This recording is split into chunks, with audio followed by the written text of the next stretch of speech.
Here's a little thought experiment for you. Suppose I spoiled the ending of a current movie in great detail without warning or build-up. Suppose when you react negatively to this transgression of social etiquette, I respond with, "What, you need a safe space? Hashtag spoiled, lol." I'd come across as a bit of a jerk, wouldn't I?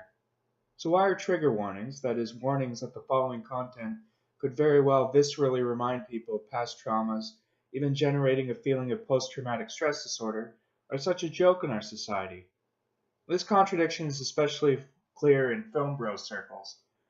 Red letter media frequently features Mike in particular, making a joke about trigger warnings, yet they use spoiler warnings in the same episode. Am I nuts here? Am I the only one who sees the blatant double standard? Screw women who don't want to be reminded that they were sexually assaulted or abused, but God forbid you tell me if The Rock's character survives or not in Rampage. I also see this argument turn into something about free speech or political correctness gone mad or whatever. It has nothing to do with free speech. It's a warning that something you're about to say could trigger the PTSD of a significant portion of the listeners, giving them a moment to mentally prepare themselves for it or maybe opt out of watching it. It's called being a decent person. Oh, and the people need to learn to grow up and live in the real world canard is just as stupid.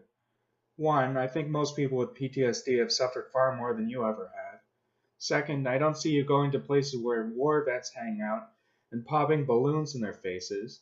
No, there's an understanding that they've gone through a lot and they don't need to be unnecessarily reminded of their negative experiences on the battlefield. And thirdly, and this brings us full circle, you're probably, as a person who navigates polite society, someone who gives spoiler warnings for movies.